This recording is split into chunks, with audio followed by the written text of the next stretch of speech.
Alright, well, this one is for the OGs, the lovers of waiting, the ones who wait, the Chads who engage in sitting in a corner while crying for a sequel to one of the greatest indie games of all time. This one goes out to you. So let's get it started. Silksong is without a shadow of a doubt a masterpiece. The original Hollow Knight is one of the most beloved indie games of all time. It's for sure sitting upon the very top of the indie game Mount Rushmore for most of the gamers out in the world. And so how did they follow that up? Well, by making the absolute perfect little tweaks and adjustment to an already incredible formula. Silksong was originally announced to be set up as DLC for Hollow Knight. It then ballooned into a massive experience that had to be labeled as a full sequel. It took them 6 years from the announcement to actually release the damn thing, which, hey, if that's the time that they need, then I'll fucking give it to them time and time again. Slap me with a Silksong experience every 6 to 8 years and you will forever have my dollars. To give you a little bit of backstory for my experience with Hollow Knight, I was a little bit late to playing the original game. Early in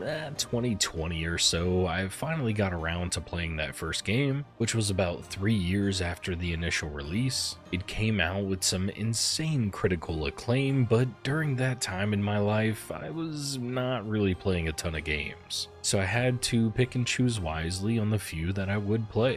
But as things in my life began to calm down a little, it afforded me more and more free time to, well, chew through those games that I had missed. Hollow Knight was one that I knew I needed to at least get my hands on before it got too far away from me, so I sat down and I got to work. But I never finished it. I only reached about the halfway mark and I didn't truly know what I was doing when I started the game. I also wasn't really prepared for the challenge that I had placed upon myself when I sought out to complete it. I got extremely lost all the time. I didn't have the attention span to remember all of the zones and bosses or the upgrades and whatever else there was. So it caused me to put it down and never really return. But understanding that this game was absolutely fucking incredible, that just maybe in the moment it wasn't for me, I did enjoy every second of the game that I did experience. At the time, I just could not play it to the magnitude that it required of me, and I was always wanting to return, but I never made the time to do so. So instead, I kept my hopes up for the eventual sequel, and hoping that, well, one day it might be released and be just as exceptional as everybody hoped it would be. With all of this in mind, I sat and waited for the day that it would be announced. And now, having played and beat Silksong when it first released, and just as a caveat here, I did not go through and complete all of the optional objectives or extra endings or even Act 3. I didn't go through every nook and cranny. I am the type of person who will play through and search for items along my general path, maybe do a little bit of side stuff here and there, but not really return to the same areas once beating the game. I'm also not a big fan of searching up these additional secrets to learn about them, or poking around in every single corner that the game has. But now Silksong doesn't have a ton of details when it comes to story and other things to necessarily spoil, other than mechanics and boss fights, but there are some slight story elements, and I want to warn you now that there are going to be spoilers. So with all of this said, did Hollow Knight Silksong live up to the hype of the original game? Did it maintain the quality and atmosphere that we've all come to love, or did it become an entirely new beast compared to the first one? And well, that answer is, you're fucking right, it did. And without more yapping, let's go ahead and get into it. So the story of Silksong is a very complicated tapestry of interweaving elements. Grandmother Silk, high society, the depths and the cities below that once had a thriving civilization. These disparate ideas are almost never described in their entirety. You do gain glimpses into the past, present, and future of this bug society through the ones who remain there, either through their husk of their former selves or through the bones and bodies of those who have come to pass. There are a few that remain with their sanity while others express express the loss of what made them whole. We discover many truths and intricate details of the world and how it came to be. But we start the game with Hornet, who is our protagonist, being hauled away in a cage to an unknown land for unknown reasons. From what we can kind of piece together, Grandmother Silk sent practically an entire army to capture Hornet and bring her to Farloom. Upon her capture and attempt to return her to Grandmother Silk, a small glowing butterfly, or similar bug creature looking thing, lands on the cage, and it somehow gives Hornet the power to break free from her shackles. She plummets to the depths of the Moss Grotto, which outright showcases the beauty of Farloom compared to Hollow Nest. Now, in my recollection of Hollow Nest, there are some zones that had some pretty fantastic art and colors to them, but the Moss Grotto starts you off by showcasing the art direction in its best light. Fantastic and beautiful backgrounds and colors to make up this enchanting world. It will become dark and bleak, trust me, we will get there, but for now, it's gorgeous. We make our way out of the Moss Grotto knowing that, well, we have to make our way upwards. This is where our captors are from, in some sort of citadel that will allow us to gain some answers maybe along the way, and determine why we were captured and possibly understand what has happened to this land. On our journey, we meet many unique and quirky little characters. One of the first little guys is a bug who sings and rings a bell named Sherma. This little guy is one of the most delightful and endearing bugs that we will come across in our adventures. It's a great place to start with showing that not only some of these designs are extremely cute, but also how music is quite a bit interweaved into the story and the lore of the world. It's a great place to start with showing how not only some of these characters have some pretty cute designs, but also how music is quite a bit interweaved into the story and the lore of this world. Without spending an entire hour going over every single story element in the game and how it connects to each individual character and the civilizations being crumbled and destroyed around them, there are some insane lore videos out there for those of you who care for that. But I want to hit some of the major plot points here. We learn more about Grandmother Silk in our journey, who is apparently a godlike creature who is quite literally weaving the path ahead, controlling and governing the world and its citizens, along with altering and affecting every aspect of living in Farloom. At this point, she has convinced those under her that she is a benevolent god who deserves to be worshipped at all cost. But over time, there is a rebellion that formed, causing many to perish, and anyone remaining to go into hiding. But upon Hornet's capture, which Grandmother Silk orchestrated for the purpose of something, I guess? I don't know. I didn't dig that deep into the story, so I'm sorry, but I don't really care.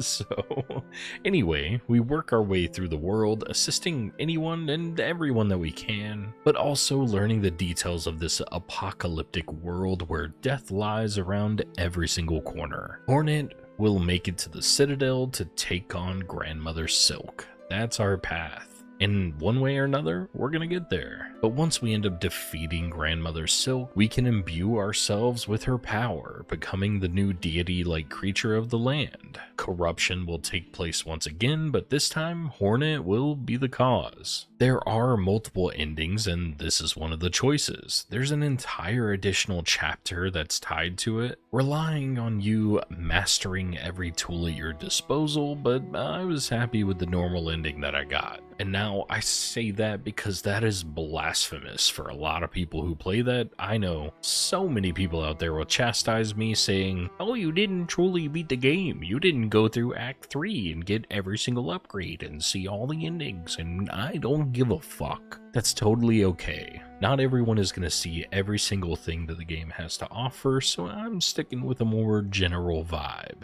I am one of those people who enjoyed their time that I spent with Silksong, and I got everything that I wanted to out of it. I still consider it to be one of the best games that I played in all of 2025. It is tied in second place with Hades 2 for my top 3 games of the year. But again, I did not experience everything. Instead, I stopped where I felt satisfied with the ending that I got. I murdered Grandmother Silk for her transgressions, and I learned about Lace and how she was a weird creation of this godly silk being to be controlled and used however she wanted. I took my time to go through each zone with quite a bit of detail, but not seeing every little thing that I could. I found many secrets while I did. I discovered a ton of zones that I couldn't access. Then sometimes I would return to them once I unlocked the appropriate upgrade to be able to traverse them a little bit more. The overall narrative of Silksong was interesting, but honestly, it was not the primary reason, at least for me, to continue the journey of Hornet. Instead, it was the smaller NPCs and the stories that I had with them along the way. I would stumble upon a new town or area, learning the despicable things that occurred there, maybe what happened to the denizens of that area. Normally, they were pushed out of their original homes and forced to either fight back against these invaders of their lands. Some of them survived and some did not, but Farloom is a tragic land,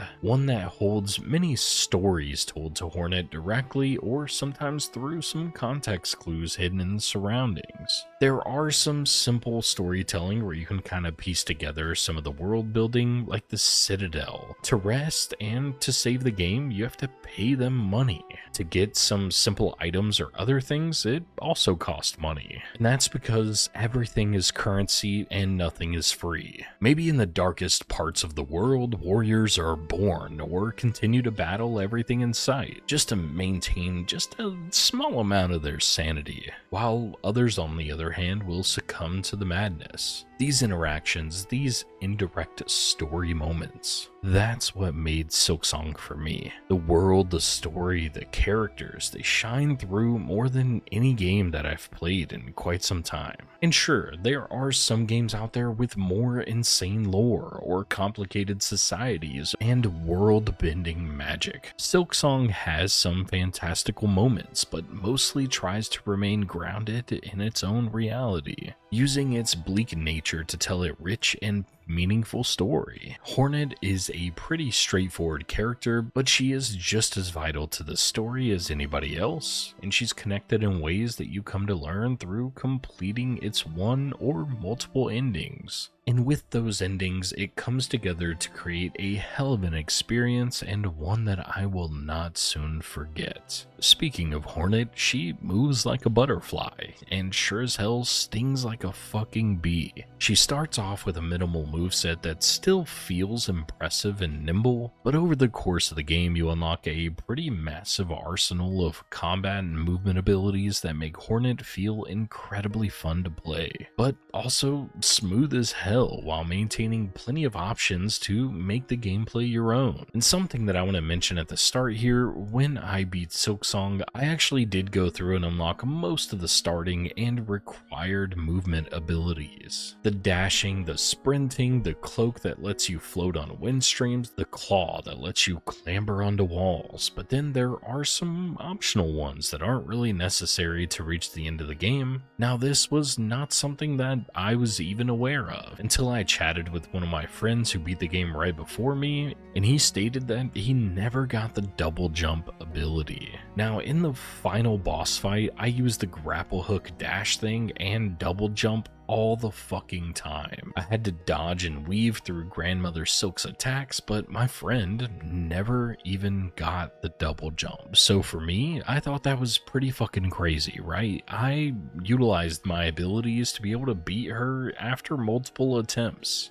Yet, he was able to make it through with a limited arsenal. He just went out there, learned her patterns just a bit more than I did, and utilized spacing to near perfection, rather than relying on this double jump to sorta get out of dodge in specific scenarios. He was just that much better. There are quite a few others that you can unlock as well that are optional, but this one was specifically surprising to me because Silksong starts off a bit linear, and you are very much required to obtain very specific items and upgrades to move forward, but you are not required to unlock them all. Or hell, you're not even required to go to specific zones within the game if you don't really wish to. You can find alternative paths and routes that allow you to complete your objective. It is something that is achievable. Hell, you might even stumble upon it without even realizing. And this kind of blew me away. Team Cherry, who's the developer of Hollow Knight and Silksong, did so fucking good in their world and level design.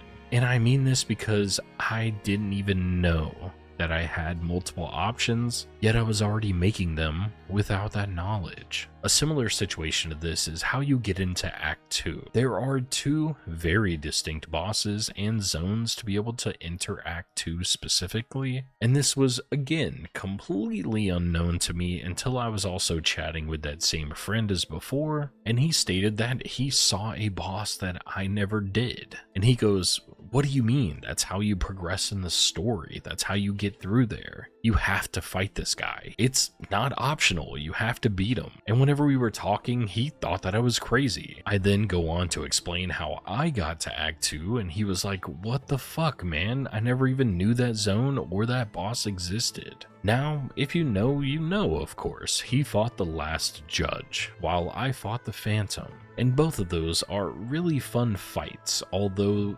I think the Phantom's probably easier.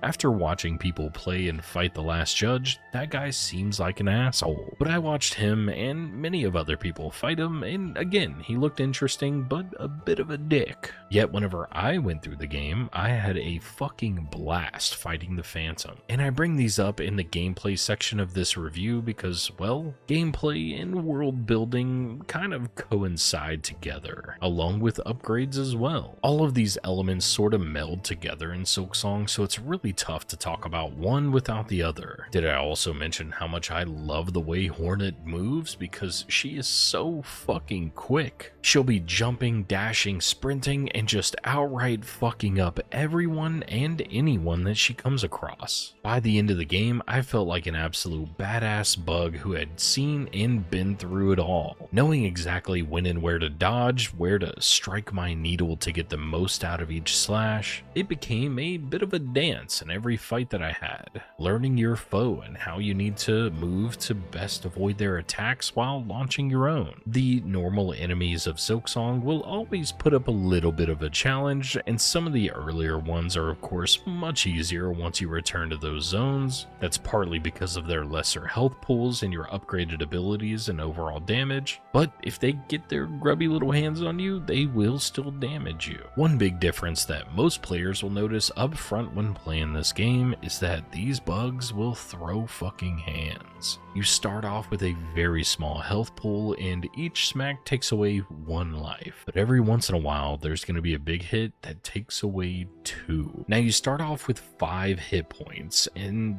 that means that for these bigger hits, which most enemies will do, they can hit you 3 times before they send your ass back to the closest bench. Although Hornet, being much more agile than the Knight, can avoid these hits much easier, allowing her to also lay down punishment with swiftness. Enemies remain deadly throughout the entire game, and one misstep or one dash in the wrong direction can lead to a very quick death. Platforming is also extremely vital in every single zone. Escaping to safety is also a great option when you feel outnumbered or outskilled by the enemies in front of you. The freedom to sort of pick and choose where and when you want to take a fight is something that other games should consider. It has a more open structure. You're free to search different zones and areas for upgrades, items, currencies, tools, or even crest. I'll explain more about all those later, but just know that you've got plenty of options available. Yes, there are very specific bosses or paths that you have to take to progress the story or make it to that next zone, but you are able to maneuver and make choices of when and where you go throughout these levels that you've already unlocked. Secrets are a massive part of Hollow Knight, and they do return here with a seemingly endless number of them. Smash through a random wall, maybe fall into an area that you thought would lead to death, only to find a hidden room.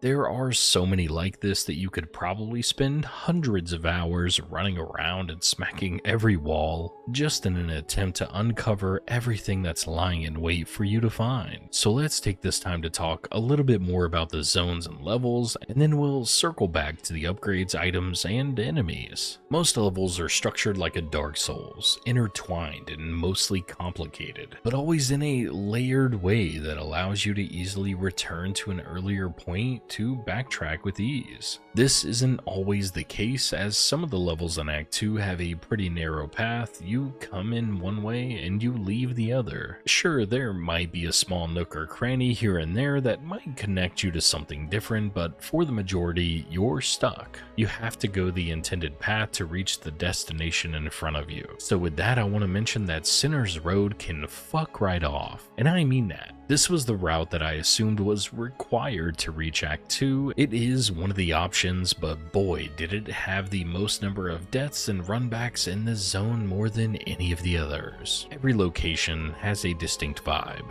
lush greenery covered areas, or foggy and rainy open areas, where you spend most of your time in the air jumping around. Maybe the tight narrow hallways of Wormway, or the bombastic sounds and bookshelves of the Whispering Vaults. They not only have a very distinct look and feel, but also sound to them. These locations are so intertwined in the story and world building as well, and did I get lost in pretty much every single one of them? You bet your ass I did. Did I keep running around smacking my head against things until I could figure it the fuck out? You also fucking bet I did. Discovery is the name of the game, but I think Team Cherry has reached the peak of level design with Silksong, allowing each layer or a level to be almost perfectly intertwined, making some backtracking required, but mostly just fluidly moving through these environments to reach the next destination. It never necessarily felt bad getting a little bit lost, and with how complicated Farloom can be sometimes, that's a fucking accomplishment within itself. So let's get back to enemies, starting with the run-of-the-mill goons that you'll fight on the regular. There's a seemingly endless supply of variety here. Distinct bugs inhabit each zone that fit the narrative of that specific location. More primal enemies that just rush at you and maybe throw themselves into the line of fire. But the more advanced and civilized bugs will use a bit of nuance when attacking, making sure to keep their distance or maybe dodge out of the way when you approach, lobbing some ranged attacks and then getting close to try and get a little quick hit in. Having such a dynamic roster of foes allows every area to feel extremely distinct. And now I have a love-hate relationship with this. I love new and unique little dudes to fight, but yet learning such a large amount of specific attacks and patterns can be a little bit of a pain. It leans way harder into the love category, so with that we're gonna move into bosses. There are so fucking many. Some of them are repeated, with maybe an increased difficulty curve later in the game, but most of them are unique with specific movements and attacks requiring you to truly master the environments, patterns, and spacing to perfection. One of the most annoying early bosses for me was the Beastfly, who is actually an optional boss that lets you unlock the Beast Crest. I attempted this fight maybe 20 times before I finally bested this fucking guy. Could I have waited till later, where I had more health or damage or tools to better attack him and destroy him with? That's for damn sure I could have. But you know what I said? Fuck that shit, I wanted to beat him right there, right then, with what I currently had. So I pulled up my bootstraps and I beat his fucking ass. Yeah, it took me 20 fucking deaths, but I did it, okay? Now the best part about it is that, did I actually need to fight him, or did I even use the crest after I beat him? Fucking nope.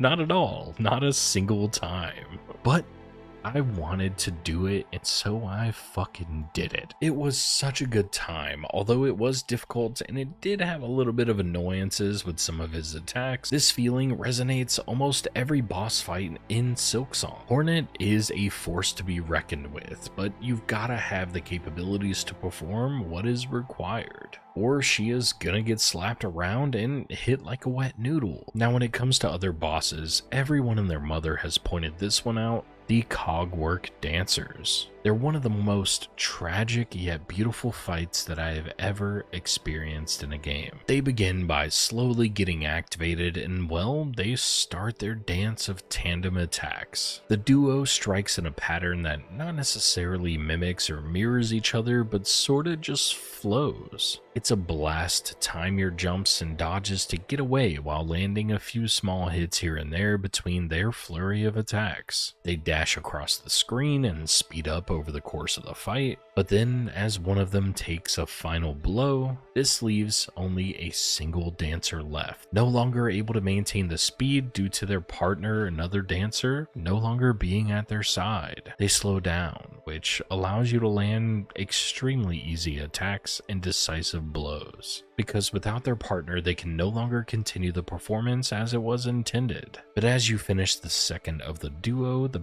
best fight in the game comes to a close. There are many great boss fights, and yes, this is the best one in my opinion, but that doesn't mean that others are lacking. Many of them handed me my ass, okay? Moorwing with its flying and quick attacks got a handful of respawns out of me. Phantom was also a gorgeously fun fight that I enjoyed, but I also died a few times to him. Sister Splinter had a massive number of attacks to avoid that seemed impossible at first, until I fought her a few times and got the hang of it. And then Grandmother Silk is no slouch either. There's also a ton more in Act 3 that I never got around to. Maybe one day I'll return and probably get to these, but for today, I feel completing the primary story with these bosses and enemies that I fought here was enough for me. The final part of the gameplay that we've sort of discussed a little bit is the tools, the upgrades, and the currencies. Let's start with the simple information, and the primary resources that you obtain are rosary beads and shell shards. Beads are utilized in buying more tools or even permanent upgrades from merchants. It's good to maintain a steady supply of these and make rosaries on the regular. These rosaries are strings and bundles that can be bought or made in specific locations, allowing you to maintain a specific quantity of rosaries upon death. Shell shards, on the other hand, are not lost upon death, and you use these to maintain your consumable tools and items and also craft new ones. So because of this, these shell shards are used on the regular and they can reach a pretty high cap. So there's not much of a worry on that one, but another thing that I want to mention here that happens with death is that whenever you die, you actually drop a little silk cocoon where your body was. And then you can return to it, which allows you to recover your maximum silk capacity, which is the combat currency that uses abilities, but also any beads that you left on your body as well. If you don't make it back to your silk cocoon, then you can say bye-bye to those beads permanently. It is a minor setback in most cases, but every once in a while it can be pretty fucking painful if you happen to maintain a decent supply of currencies and then you die at an inopportune moment. Outside of this, the runbacks can be also a bit brutal, and we'll chat more about those in the world design section and environments. Since you have the chance to lose these currencies for good, once this happens and you don't really have any, you feel a lot less guilty about making those runbacks and dying a few more times, since you really don't have anything else to lose at this point. So let's chat about these crests, which will lead us into the equipable items. You start with the Hunter Crest, which allows for quick and very specific attacks, but you have a diagonal down slash, which has a very specific use case for movement that a lot of people did not like. In the first game, you had a down slash that was directly vertical, while Hornet starts with a diagonal one. A ton of people complained on the internet about this, but for me personally, I fucking loved it. I mastered this shit and I used it to fuck up everyone and anyone that got in my way. I learned to traverse the world and use this specific angle to catch my enemies off guard or land a hit in a well-placed but tricky manner. You can utilize these other crests that have your attacks hit in maybe larger areas. They're slower, longer attack ranges. They also allow you to equip more or different types of tools. Tools, along with crest, make up the largest portion of player expression. Choosing what type of combat that you want to go with, but also the perks and abilities that you wish to utilize in that same turn. Specific crests allow you to equip more or sometimes less of a colored tool. These colored tools are indicators of what they kind of do for you. The red ones are offensive, allowing you to throw out a limited number of offensive items to aid in your direct combat with foes. But the blue ones are more supportive across the board, mostly focusing on defensive abilities or perks that allow you to maintain some form of safety. Yellow, on the other hand, is mostly utility. They aid in a number of different ways, from a compass that allows you to navigate your map with more ease, to earning more beads when you kill enemies. Maybe even deal a little bit more damage at the cost of taking more damage. These are usually a bit more random in the utility that they provide, but every single tool is very vital into building your specific loadout. You match it with the crest of your choosing, and you'll have a Hornet that plays the way that you wish to play. I personally enjoyed the diagonal slash so much, and how nimble and quick that she felt with this basic hunter crest, that I stuck with it the entire fucking game. I know, it's lame, right? But it just felt so fucking good right off the rip. As I stated before, I unlocked and tried out the Beast Crest, realized it wasn't really for me, and then I went back to the Hunter Crest and never fucking looked back, alright? Everybody's different though. I'm sure if I tried some of the others, I might have enjoyed them quite a bit, and I've heard some of them are pretty damn OP. And they make the game pretty fucking easy apparently as well, especially with these specific combos that people have made with certain tools, allowing for some insane damage with these combos. But that Hunter Crest just felt so right for me. Yeah, call me a basic bitch or whatever, but I had a hell of a time with it. Now, unlocking most of these tools, you're required to actually utilize your movement abilities over the course of the game and find them in secret locations. Or maybe even completing a set of side quests, because yes, Silksong has a full-on side quest. So let's chat about those for a moment. There are these billboards with full-blown side quests, but also random NPCs that you can come across that request something directly from you. These might not be initially available to you, and you might come across the same NPC a few times before they'll eventually ask something from you. Or sometimes you might even find what they're looking for before you even come across them, or they give you that objective, meaning that the solution to their request is already in your possession. This can sometimes be a little funny, and it made some of them easy, but these side quests, also known as wishes, can sometimes be boring. As a quick example, one of them has you going out and killing a specific number of enemies to bring their items back. But others are straight up incredible, like finding a specific boss in a hidden area and then bringing back proof of your murder, delivering or maybe donating some items, or racing across the map as quick as possible, and many more. Every NPC in the game is quirky, and most have a very unique personality. Music is also a big part of the game, as mentioned before, so finding ones who have a little tune or a musical note is always a pleasure. And I am a sucker for added layers of characters with stories such as this. And what I mean by that is, give me a cute little dude like Sherma who has a little song and a bell, and I fucking love it. Chakra is this badass battle warrior wasp thing. You're always able to hear her before even getting close. Her warrior chant is in the weird bug language that they use in the game, and then as soon as you get close to her, she greets you with a combat stance before welcoming you as a peer, because she knows you're a competitive warrior just as she is.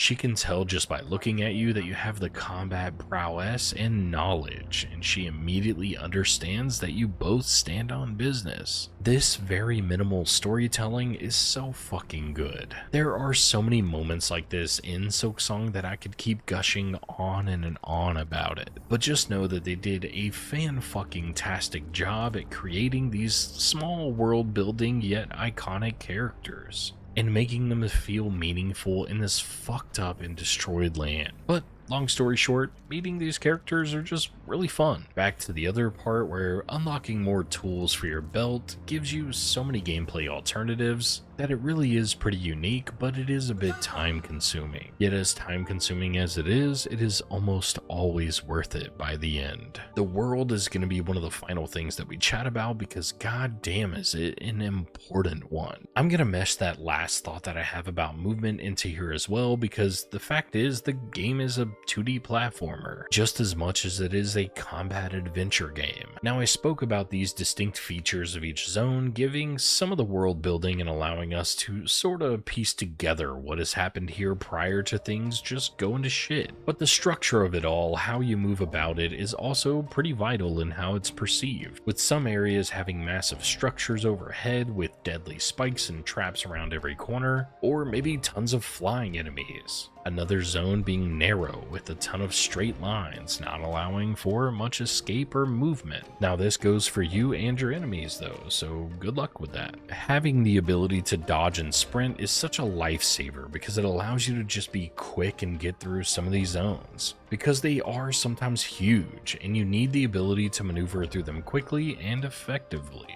And that's not only because it requires it for the platforming sake, but for your own sanity of the runbacks. Learning a boss's moveset and how to best it is just as vital as learning which platform to jump on when and where. Otherwise, you might slip and fall to your death, or worse, causing you to retrace your steps for the last 3 or 4 minutes just to get back to where you fell. These setbacks can be extremely frustrating on occasion. Usually they don't add but to a few dozen seconds to return back from where you came, but there are a handful that required a few minutes to maneuver some tricky areas and enemies just to die at the end and have to repeat it again. It's very fortunate that the game controls as well as it does, because you know what? Every time you die, it's only your own fault and no one else's. It also just happens to be fucking gorgeous throughout when you're dying and repeating these zones, so I just want to reiterate that here because it is so fucking pretty. Now we're gonna move on to music, because music is a pretty important element of Silksong. I mean, fuck, it's right there in the name. Unique scores accompany every specific NPC and area. They change for the mood and maybe a section of a fight that accompanies a more bombastic or somber tone. NPCs will sometimes have a little jingle or hum to them that let you know that they're close by. But just know that in Farloom, it is very important to their culture or personal identity. I was always happy to hear Chakra belting out that beautiful song, or any of the others that you meet along the way. It's not a soundtrack that I would go and listen to on the regular, but it is a vibe that is wholly its own.